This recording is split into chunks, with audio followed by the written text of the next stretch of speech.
Ce qui a été présenté par l'État congolais comme un coup d'État manqué. Parmi les 37 condamnés à mort figurent les 3 sujets américains, entre autres pour notamment terrorisme, attentat, association des malfaiteurs et détention illégale d'armes et munitions de guerre. Ils étaient 51 à être jugés depuis le 7 juin par les tribunaux militaires de Kinshasa. Alors, à première vue, maître, s'il vous plaît, Adrien Zawadi, qu'est-ce que vous pensez de ce procès du coup d'État manqué de ce dimanche-là, 19 mai 2024? Merci beaucoup. Je crois que dans une infraction liée à la sécurité intérieure d'un État, il ne pouvait pas être autrement. Il ne pouvait pas être autrement. Et de telles sanctions sont des sanctions auxquelles on devrait absolument s'attendre. Mais je crois que notre pays il y a d'autres procès qui attendent aussi notre pays. C'est vrai, il y a eu un coup d'État qu'on colle aux étrangers, à certains étrangers, il y a des complices internes, mais il y a un autre coup d'État qui se fait chaque jour à l'intérieur du pays. Tous ces gens qui mettent à mal la population, tous ces gens qui détruisent, qui détournent des millions qui pouvaient sécuriser la population. Est-ce que eux, ils ne portent pas atteinte à la sécurité intérieure de l'État?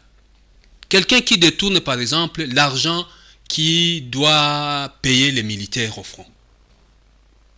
Et les militaires au front doivent sécuriser l'intégrité territoriale, doivent sécuriser la population. Mais quelqu'un, un citoyen, militaire ou pas, il décide de détourner cet argent-là.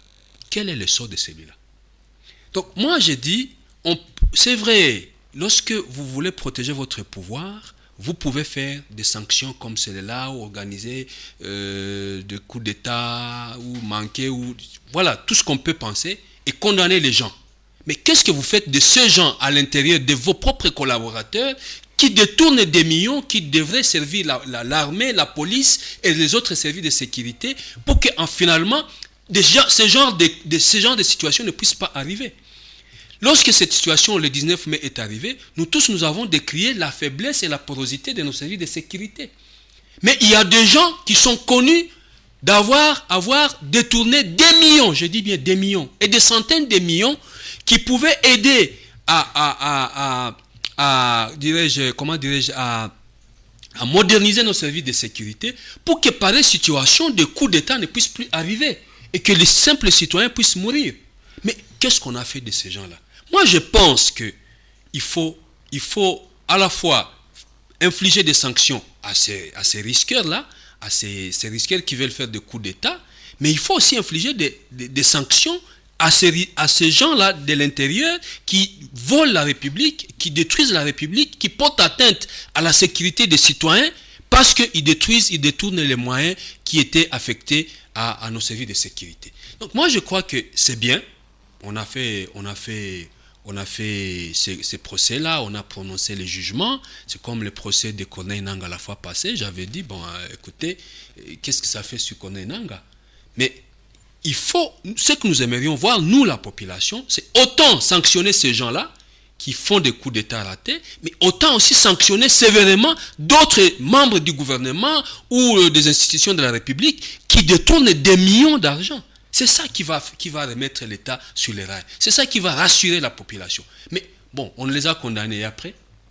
On a condamné ces gens-là à des peines de mort, à des peines provisoires, c'est pas moi. Voilà. Mais ça change quoi sur une maman qui a fui parce que les militaires ne sont pas l'insécuriser? Ça change quoi sur les enfants des militaires parce qu'ils ne sont pas payés, ne sont pas... Voilà. Ce sont des questions de fond.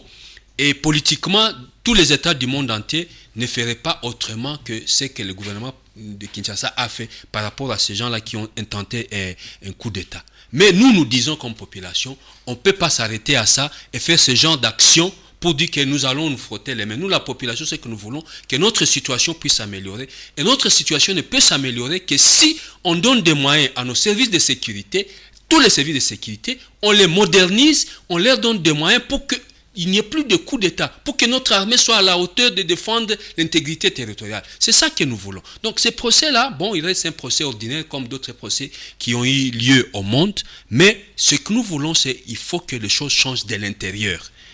On ne va pas venir ici nous dire, oui, on a mis la main sur des gens qui ont voulu intenter un coup d'État à notre pays et qui ont voulu porter un coup fatal à la souveraineté de notre pays, alors qu'à l'intérieur, c'est chaque jour qu'il y a des gens qui font la même chose et qui ne sont pas punis. Donc voilà, c'est que moi, ma façon de voir les choses, je soutiens qu'il faut que la justice punisse des gens comme ça, mais il faut aussi punir à l'interne. Merci beaucoup Adrien Zawadi, Passion Katembera, vous avez appris la nouvelle.